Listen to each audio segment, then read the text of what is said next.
Assalamualaikum warahmatullahi wabarakatuh. Alhamdulillahil afuwil ghafur, ar-ra'ufis syakur, alladzi wafaqa man arada hidayatahu limahasinil umur,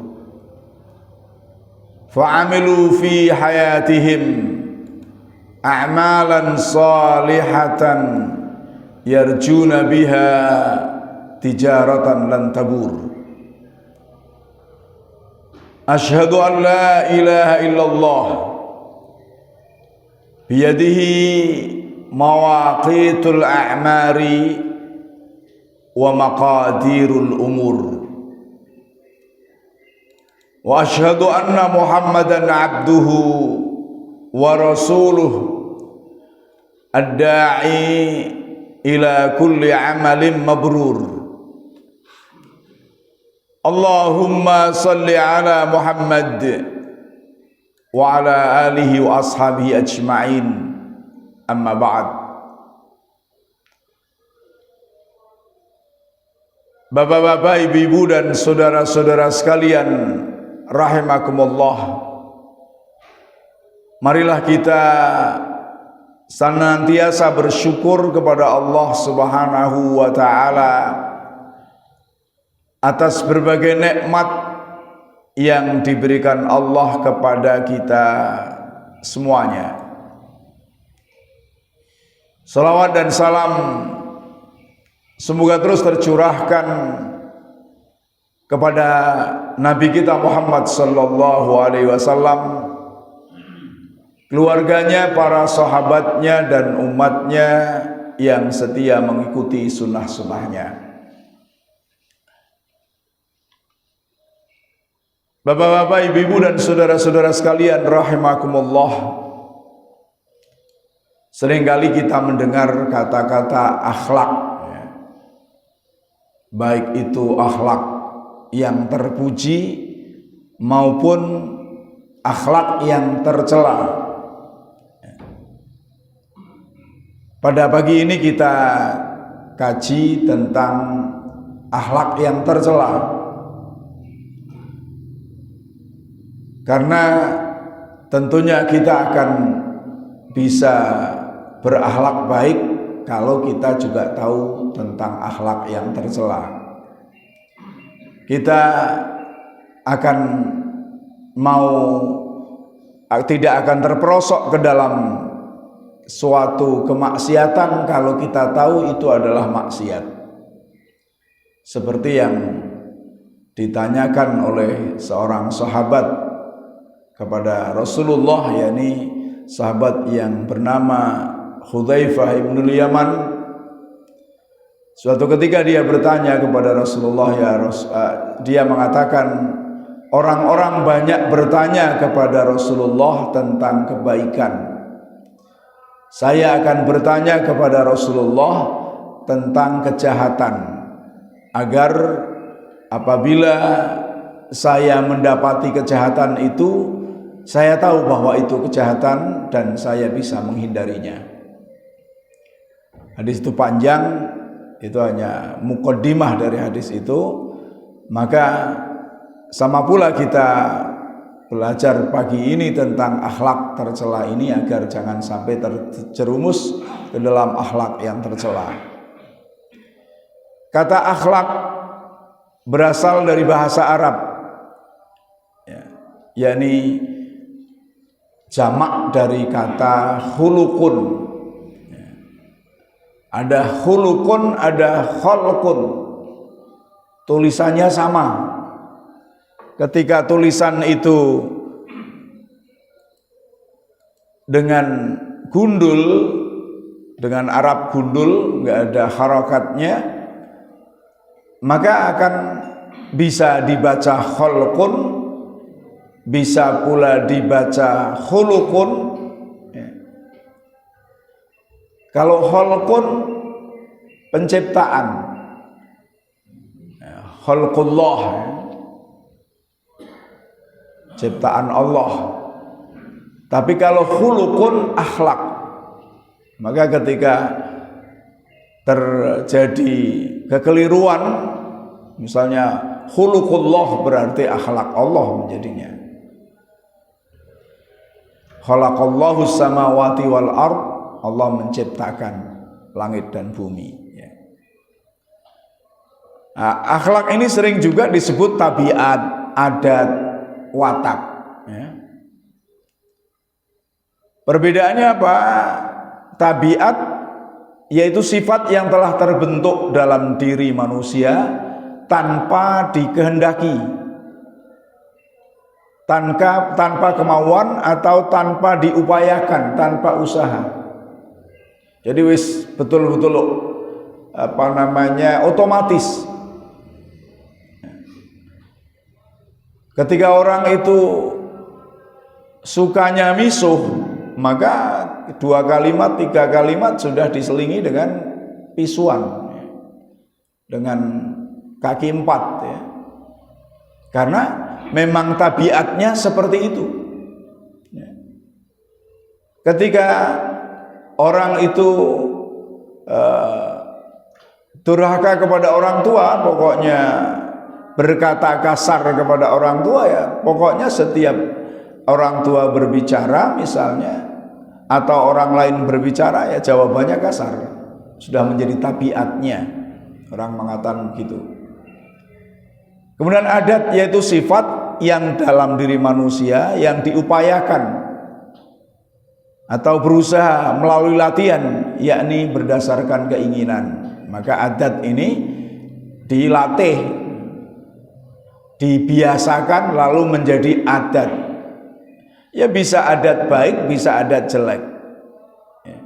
Watak, jangkauannya meliputi hal yang menjadi tabiat dan hal yang diupayakan sehingga menjadi adat kebiasaan. Maka ini 3 ini biasa disampaikan orang, tabiatnya elek, adatnya kebiasaannya dia jahat, wataknya memang seperti watak setan misalnya. Adalah sudah biasa disebut dalam kehidupan manusia. Akhlak tercela disebut juga dengan akhlak madhmumah, sedangkan akhlak terpuji disebut akhlak mahmudah atau akhlakul karimah, yaitu sikap dan tingkah laku yang buruk terhadap Allah Subhanahu wa taala, sesama manusia dan makhluk lain serta lingkungannya. Tentunya ukuran baik dan buruk adalah kesesuaiannya dengan Al-Quran dan hadis atau ketidaksesuaiannya, bertentangan dengan Al-Quran dan hadis. Kalau sesuai dengan Al-Quran dan hadis, maka itu akhlak terpuji, akhlak mahmudah. Sedangkan yang bertentangan dengan Al-Quran dan hadis Rasulullah Sallallahu Alaihi Wasallam, maka itu akhlak tercela atau akhlak madhmumah, baik akhlak terhadap Allah, akhlak terhadap sesama manusia, akhlak terhadap makhluk serta lingkungan. Dan semuanya ini yang mahmudah itu sudah diatur oleh Al-Quran dan hadis.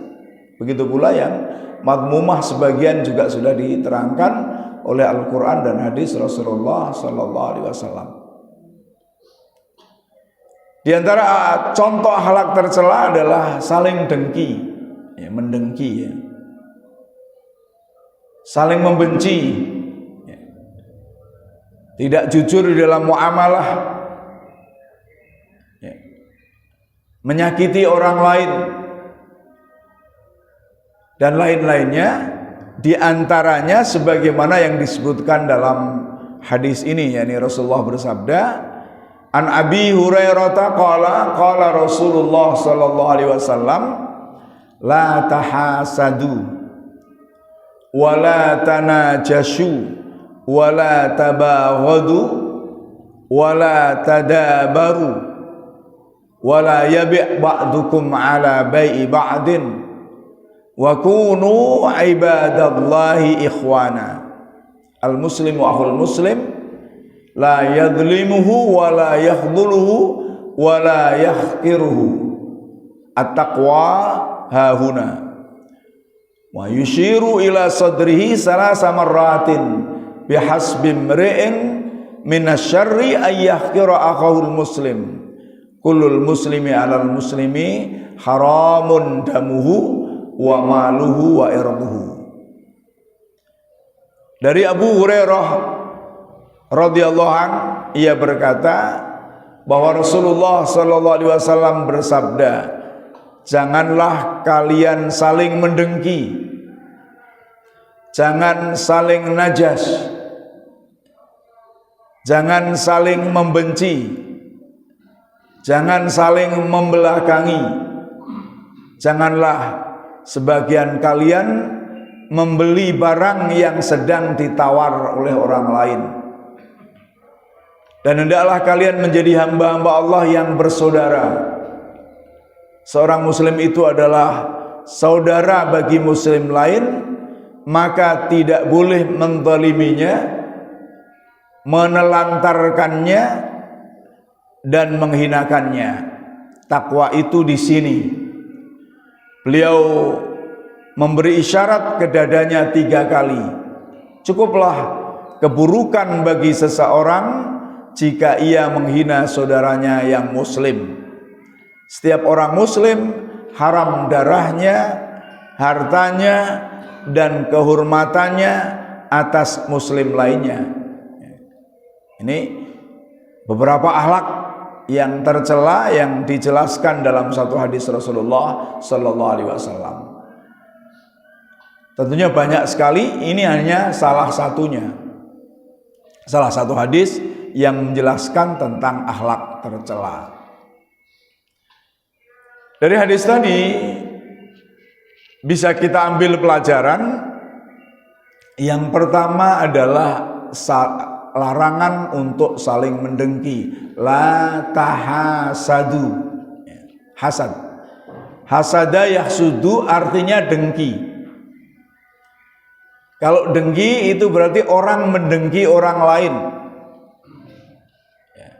Itu sudah tidak boleh.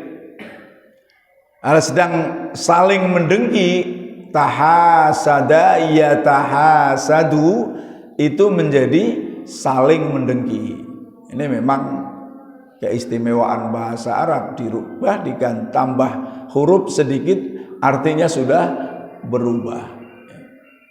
Hasada mendengki, tahasada menjadi saling mendengki. Hasada membuat orang dengki. Nah, sifat dengki ini ada pada watak manusia. Semua manusia mempunyai ada watak dengki itu. Pada dasarnya ya, pada dasarnya ada pada setiap manusia. Kenapa? Karena setiap manusia tidak ingin diungguli oleh orang lain dalam berbagai macam kebaikan apapun. Namun ada yang mampu untuk menghilangkan sifat itu, ada yang tidak. Di dalam diri kita ada sifat dengki itu, dari tingkat orang yang berpendidikan tinggi sampai yang tidak berpendidikan, tetap aja ada sifat dengki.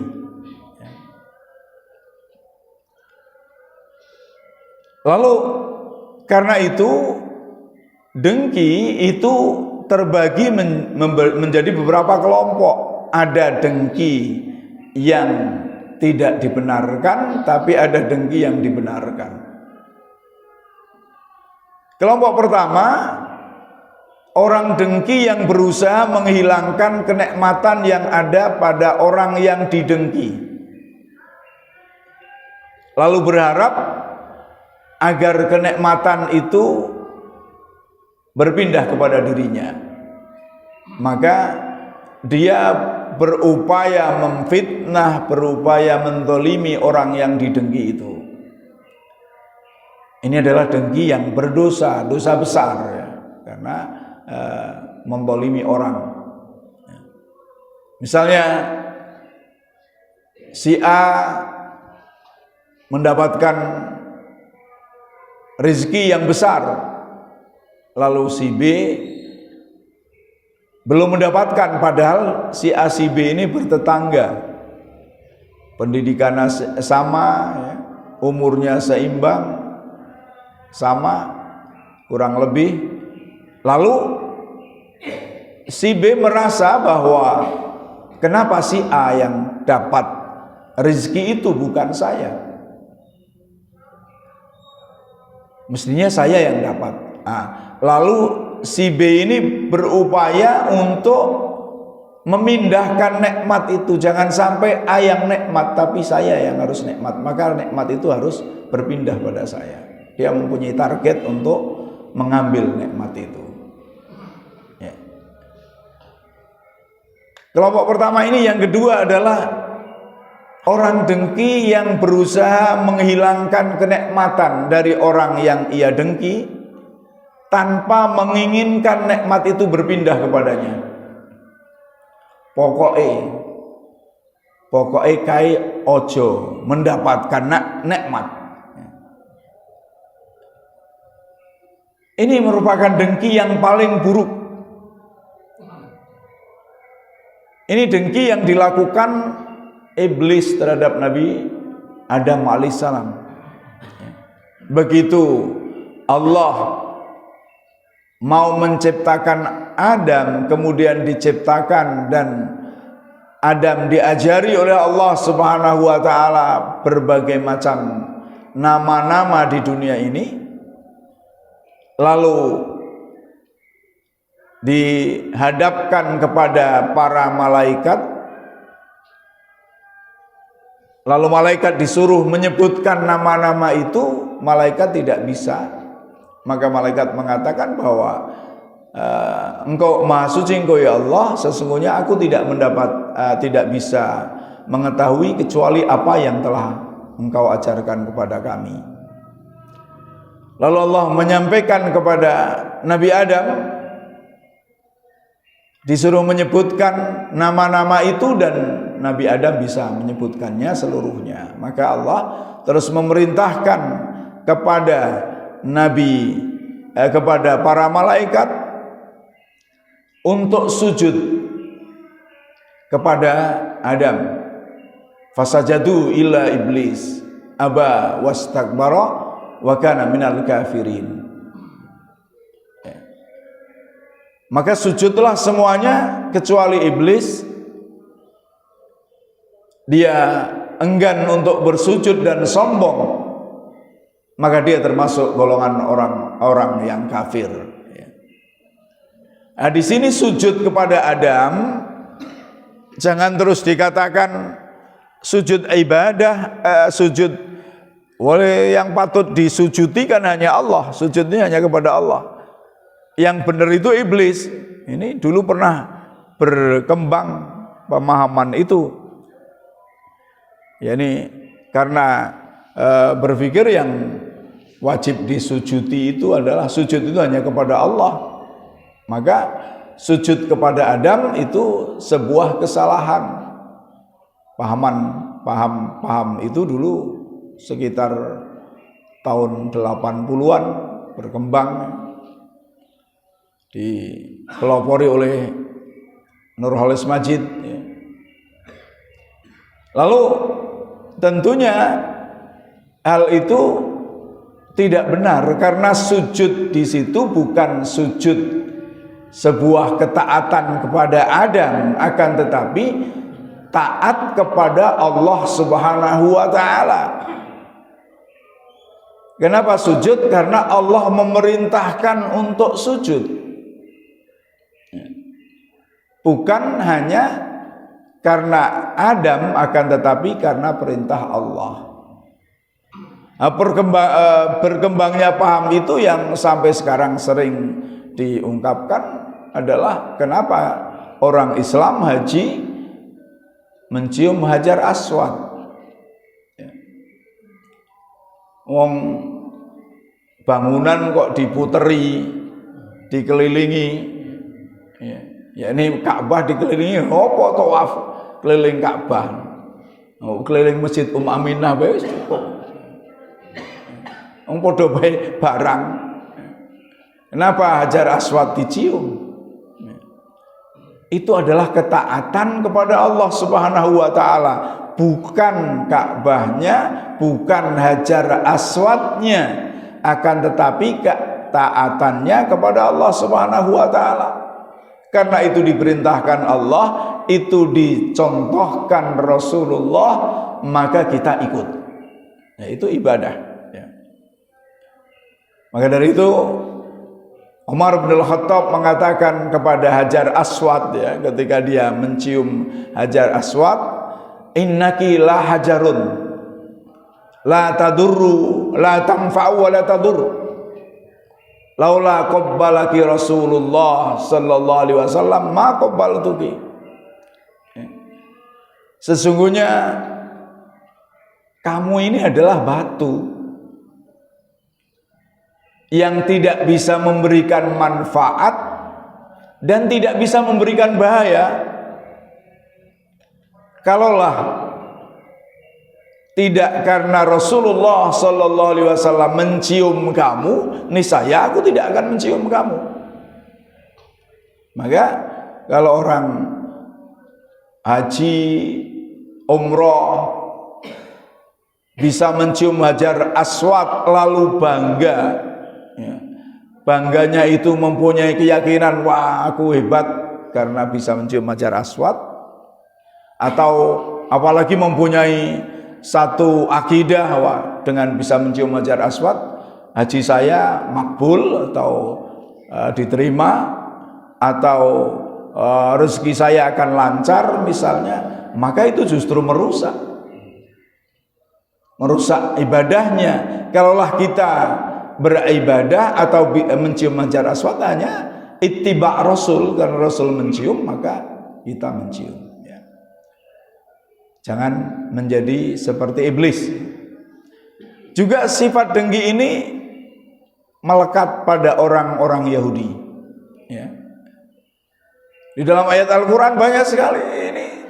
Dia tidak ingin mendapatkan mengambil nikmat dari orang Islam, tapi dengki terhadap kaum muslimin.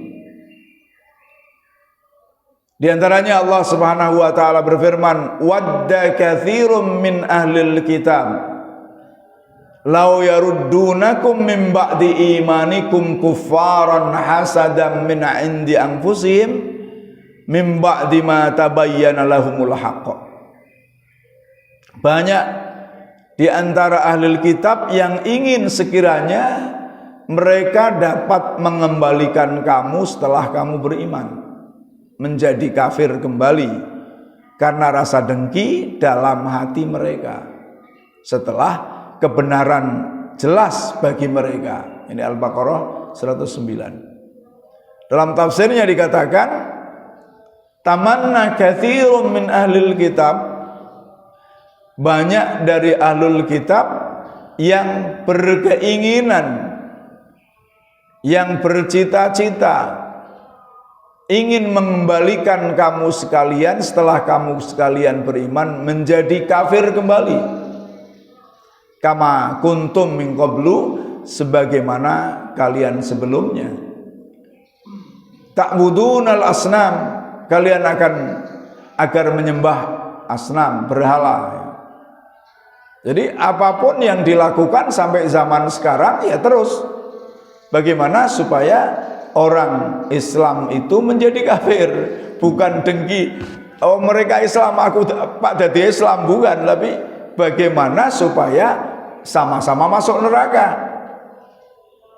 Bagaimana supaya orang-orang Islam ini kafir kembali, maka berbagai macam upaya dilakukan. Ada moderasi agama, ada Islam ini, ada Islam itu, yang seakan-akan sebuah kebenaran padahal dalam rangka untuk menjadikan orang murtad kembali, agar orang tidak menyembah Allah secara murni. Disebabkan apa? Bisababil hiqdil ladzi imtala'at bihi nufusuhum min ba'di ma tabayyana lahum sidqa nabiyillah wa rasulih Muhammad sallallahu alaihi wasallam fi ma ja'a bihi. Ini disebabkan kedengkian yang memenuhi diri mereka. Setelah apa? Yaitu setelah datangnya Nabi Muhammad sallallahu alaihi wasallam. Setelah datangnya Nabi Muhammad sallallahu alaihi wasallam, maksudnya setelah diutusnya Nabi Muhammad sallallahu alaihi wasallam dengan Al-Qur'an yang benar yang dibawa oleh Nabi Muhammad sallallahu alaihi wasallam, yakni wahyu dari Allah yang diberikan kepada Nabi Muhammad sallallahu alaihi wasallam. Maka dalam ayat lain dikatakan sebetulnya orang Yahudi Ahlul Kitab itu mengetahui Rasulullah sallallahu alaihi wasallam kama ya'rifuna abna'ahum, seperti mereka mengetahui anaknya sendiri, anak mereka sendiri. Artinya tahu persis bahwa nanti ada nabi yang terakhir yang akan diutus adalah Nabi Muhammad sallallahu alaihi wasallam. Mereka juga pada sebelum diutusnya Nabi Muhammad berkeinginan agar segera nabi terakhir itu diutus, dengan keinginan adalah dari Bani Israel. Nabi ternyata adalah dari Makkah. Maka menjadi kedengkian itu ada ya. Dalam hadis Rasulullah SAW, Anis Zubair ibn al-Awwam haddathahu anna Nabi sallallahu alaihi wasallam qala dabba ilaikum da'ul umamil hasadu wal baghdha hiyal haliqah la aqulu tahliku sya'ra walakin tahlikud din walladhi nafsi biyadihi la tadkhulul jannah hatta tu'minu wa la tu'minu hatta tahabbu afala unabbiukum bima yasbutu dzalikum lakum afsus salam bainakum. Sunan Tirmidzi. Ini Rasulullah mengatakan penyakit umat-umat sebelum kalian telah menyerang kalian, yaitu dengki dan benci. Benci adalah pemotong, kata Rasulullah. Pemotong agama dan bukan pemotong rambut, yani halaqa yahliku itu artinya memotong. Tapi kalau khalaqa yakhluqu pakai kha itu menciptakan. Ya, bedanya ada titik ya. Pemotong. Maka kalau orang sudah tahallul dari umroh atau haji itu ditawari biasanya ke tukang cukur al-halaq awil qasr ya. Al-halaq itu potong gundul, sedangkan al-qasr hanya dipendekkan, tidak, rambutnya dipendekkan saja. Dua-duanya diperbolehkan, tapi al-halaq afdal ya, menurut hadis Rasulullah SAW. Demi zat yang jiwa Muhammad berada di tangannya, kalian tidak beriman hingga kalian saling mencintai. Maukah kalian aku tunjukkan sesuatu yang jika kalian kerjakan maka kalian saling mencintai? Sebarkanlah salam di antara kalian. Jadi jangan saling membenci tapi saling mencintai. Sebarkanlah salam.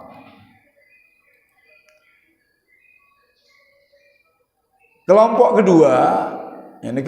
kedua dari orang yang dengki ini adalah orang jika dengki kepada orang lain mereka tidak menuruti perasaan dengkinya dan tidak berbuat zalim kepada orang yang didengki, baik dengan perkataan maupun perbuatan. Jadi ada perasaan dengki tapi tidak dituruti. Kalau yang pertama, baik kelompok pertama maupun kelompok kedua tadi, atau tadi adalah dituruti dengkinya. Ini tidak dituruti. Nah, mereka ini terbagi menjadi dua jenis. Yang tidak kuasa memupus rasa dengki dari hatinya. Perasaan ini tetap menguasai dirinya, namun tidak melakukan apa-apa. Jengkel dewi, orang lakukan apa-apa tapi wah neng atine mbedudu karena ada orang mendapatkan nikmat. Ini apakah berdosa? Tidak, tapi kemungkinan menjadi berbuat amat sangat tinggi. Kenapa dikatakan belum berdosa? Karena dia belum berbuat apa-apa. Ini di antara kasih sayang Allah Subhanahu wa taala kepada manusia khususnya adalah Allah akan mencatat orang yang berniat baik dengan satu nilai. Ketika niat terbersit di dalam hati ingin berbuat baik, itu mendapatkan satu hasanah. Kalau dilakukan maka menjadi 10 hasanah sampai 700 hasanah sampai berlipat-lipat yang unlimited, tidak terbatas. Ya tentunya nilainya sesuai dengan keikhlasan kita. Dalam hadis Rasulullah, ketika orang berniat untuk kejahatan, maka tidak tercatat kecuali dia itu sudah berbuat jahat. Kalau misalnya tadi dengki, neng atine bedudu jengkel karena sedulure oleh nikmat, tanggane iso tuku motor misalnya, temannya bisa naik jabatan bagi pegawai, tapi tidak berbuat apa-apa, diam hanya dalam hati, maka belum ditulis oleh Allah Subhanahu wa taala. Baru kalau itu sudah muncul, misalnya gunjing, oh kayak kan bisa oleh jabatan, kayak adine bupatine. Nah ini sudah dosa, meskipun kenyataannya seperti itu. Itu yang namanya ghibah. Suatu ketika Rasulullah sallallahu alaihi wasallam bertanya kepada para sahabat, "Atadruna mal ghibah?" Tahukah kalian apa ghibah itu? Gunjing itu? Maka para sahabat menjawab, "Allah wa rasuluhu a'lam." Allah dan Rasulnya yang lebih tahu. Lalu Rasulullah mengatakan, "Dzikruka akhaka bima yakrahu." yakni kamu menceritakan orang lain dengan suatu cerita yang menjengkelkan dia, yang membuat dia jengkel. Lalu sahabat bertanya, bagaimana ya Rasulullah jika yang aku ceritakan itu betul-betul terjadi? Misalnya tadi, betul-betul orang itu naik jabatan bukan karena keahliannya, bukan karena kerajinannya, tapi karena dia ADE bupati ini atau sedulur bupati ini atau tim sukses bupati ini atau wali kota ini misalnya. Betul-betul terjadi seperti itu. Maka jawaban Rasulullah, kalau itu betul terjadi, itulah ghibah. Kalau yang kau ceritakan itu tidak terjadi, itu kamu berarti telah berbuat dusta dan fitnah. Jadi baik yang diceritakan itu terjadi maupun tidak terjadi, sama-sama berdosa. Ya, kalau itu sesuatu yang jelek yang disebutkan, berarti termasuk pada akhlak yang tercela. Ya.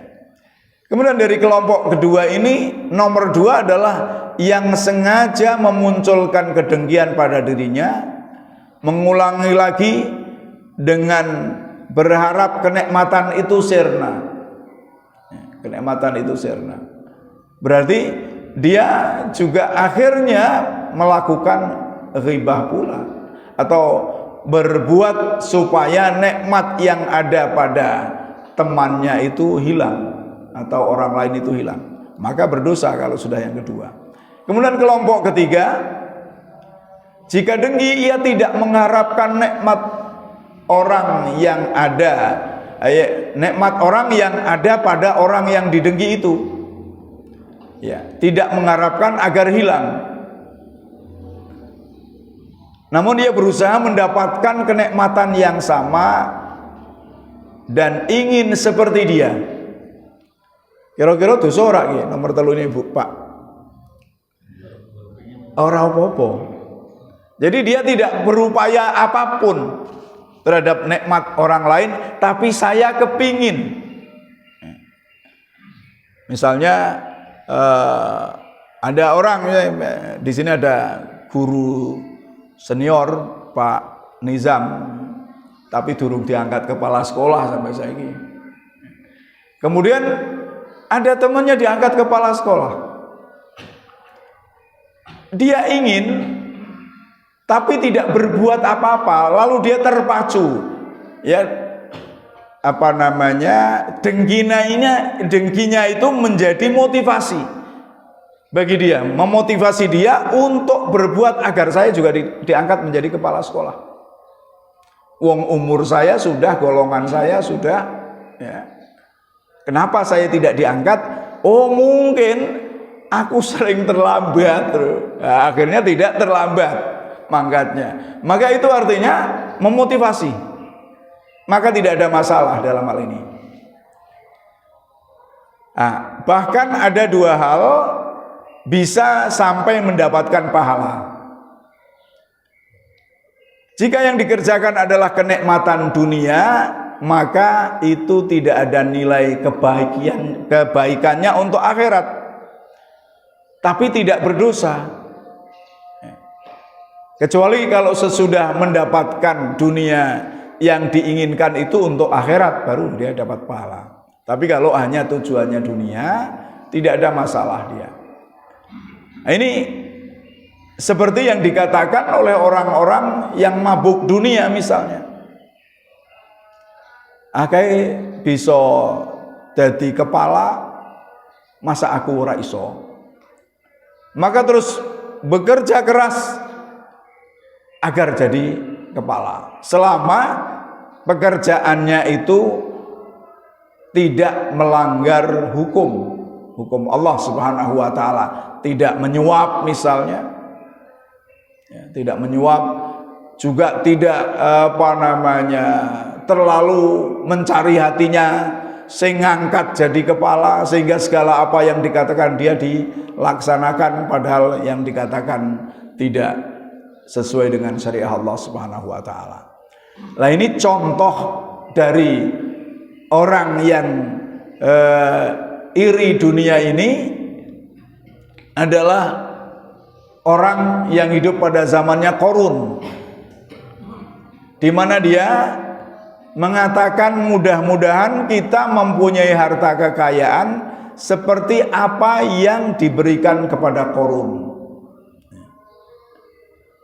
Ketika melihat Qarun mempunyai kekayaan yang banyak, ini dalam surah Al-Qasas 76 sampai 82 kisah itu.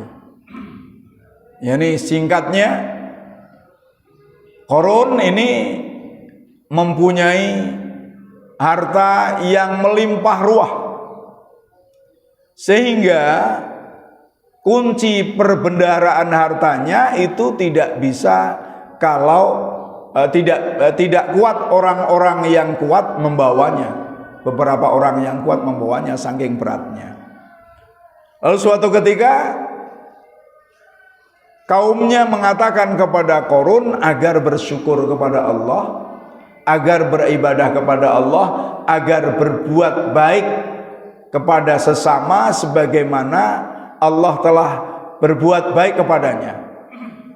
Maka setelah dinasihati itu, Qarun tidak melakukan, bahkan besoknya berjalan dengan kemewahannya, pamer kepada orang lain, kepada kaum itu. Sehingga ada dua kelompok kaum, ada dua kelompok manusia dari kaumnya itu. Yang pertama adalah mengatakan, yakni ya laita lana mislama utiya Qarun innahu ladzu hadzin adzim. Yani alangkah baiknya kalau kami ini diberi seperti yang diberikan kepada Qarun. Sesungguhnya dia mendapatkan kenikmatan yang besar. Lalu kelompok yang kedua mengatakan wailakum sawabud dunya wailakum sawabullah khairun liman amana wa amila salihan wala yulaqaha illa sabirun. Ya. Celaka kamu, mengatakan kepada orang yang berpikir tentang dunia saja tadi, celaka kamu, pahala Allah lebih baik. Yani pahala Allah, balasan dari Allah di akhirat lebih baik bagi siapa yang beriman dan beramal soleh. Dan itu tidak akan bisa didapati kecuali bagi orang-orang yang sabar. Ini sampai sekarang apa yang dilakukan Qarun dan ditanggapi oleh masyarakatnya itu ya masih terus-menerus ada. Ketika melihat orang kaya, ono sing matane mendelik kepingin sugih, ono sing terus berpikir jane iki kuwi oleh duit saka ndi. Apakah setelah dapat itu dia duitnya nggo ngopo? Apakah untuk kebaikan? Apakah tidak? Ada yang seperti itu. Nah, lalu kemudian nasibnya Qarun dan hartanya ditenggelamkan oleh Allah ke dalam bumi.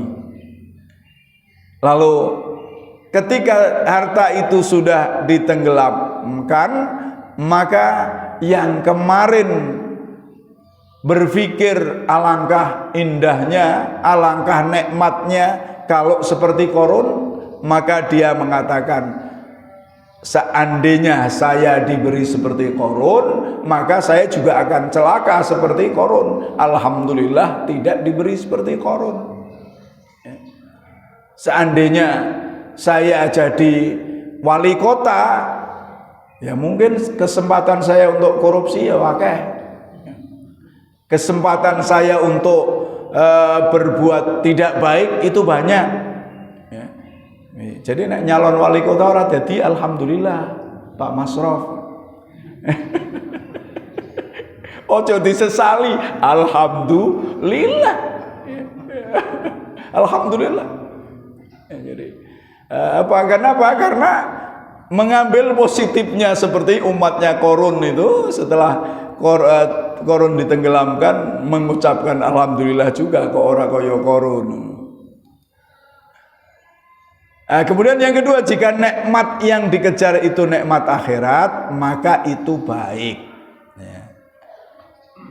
Dengki atau iri terhadap orang yang mengejar nikmat akhirat itu sangat baik, mendapatkan pahala. An Salim an abihi an Nabi sallallahu alaihi wasallam la hasada illa fil fisnatain rajulun atahu Allahul Qur'an fahuwa yatluhu ana al-laili wa ana an-nahar wa rajulun atahu Allahu malan fahuwa yunfiquhu ana al-laili wa ana an-nahar. Sahih Al-Bukhari. Tidak boleh dengki kecuali kepada dua orang, ya, entah orang entah kelompok, pokoknya kepada dua hal.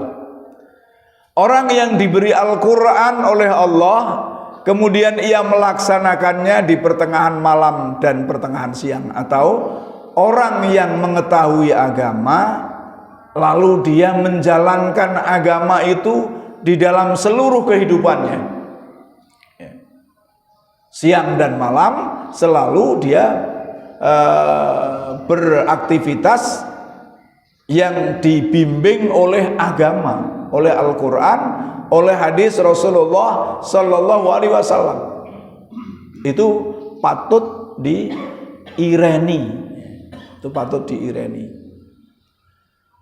Dan orang yang diberi harta oleh Allah kemudian ia menginfakkannya di pertengahan malam dan siang, maksudnya menginfakkannya sepanjang hari, ini juga patut diiri. Orang yang diberi rizki oleh Allah, rizkinya banyak diinfakkan di jalan Allah Subhanahu wa ta'ala. Selain itu tidak boleh kita iri. Ini mendapatkan pahala kalau iri seperti itu. Maka dalam Fiqhul Islam Syarah Bulughul Maram ada sebuah hadis, ada seseorang yang setelah Rasulullah menyampaikan beberapa hadis tentang pahala sodakoh, keutamaan sodakoh, di mana Rasulullah mengatakan ittaqun nar walau bisyikki tamratin, jauhilah olehmu neraka meskipun dengan separuh biji korma. Kemudian juga Rasulullah mengatakan bahwa, yang artinya bahwa seseorang pada hari kiamat nanti akan berada di bawah naungan sodakohnya. Lalu Rasulullah juga menyatakan pula bahwa sodakoh pada hari kiamat akan menjadi perisai bagi pesodakohnya untuk menghalangi wajahnya, menutup wajahnya dari sengatan api neraka. Itu banyak hadis yang menjelaskan tentang pahala balasan dari orang yang bersodakoh. Lalu ada orang, hadis yang diriwayatkan dari Khubayb bin Abdullah, ada seorang yang bernama Marsad bin Abdullah. Itu terus tidak ada hari-hari kecuali dia bersodakoh. Jadi setiap hari dia mesti mengeluarkan sodakoh. Apakah itu dengan uang, apakah itu dengan roti, apakah itu dengan kismis. Pokoknya harus mengeluarkan sodakoh setiap hari. Dan diriwayatkan pula bahwa dia itu selalu ke masjid dengan membawa kantong yang berisi sodakoh tadi. Suatu ketika dia membawa sodakoh itu hanya bawang al-basol, brambang atau bawang al-basol, ya, bawang, sehingga menjadi bau, bajunya bau bawang. Maka Khubayb bin Abdullah bertanya, ya Abul Khair, orang itu dijuluki dengan Abu Khair. Abu Khair ini orang yang selalu berbuat baik. Kenapa kau membawa bawang untuk dimasukkan ke dalam kantong, dan bawang itu tentunya tidak banyak, lalu itu membuat baju kamu bau? Dia menjawab, ya Khubayb bin Abdullah, sesungguhnya hari ini tidak ada yang bisa saya sodakohkan kecuali bawang ini, maka saya bawa bawang ini untuk sodakoh. Karena Rasulullah mengatakan ittaqun nar walau bisyikki tamratin. Karena Rasulullah mengatakan bahwa takutlah kamu dari neraka, hindarkanlah dirimu dari neraka meskipun dengan separuh biji kurma. Jadi harus bersodakoh. Kalau nggak bisa satu hari setiap hari, ya seminggu sekali, sebulan sekali, bersodakohlah sesuai dengan apa yang kita mampu. sebetulnya bukan tidak bisa, tapi tidak mau, tidak peduli. Coba saya contohkan, ono duit 500 rupiah atau 1.000 rupiah, sering ngeletak ya apa? Ora kanggo ning meja, nggih napa nggih? Ning omah, ya, ning apa?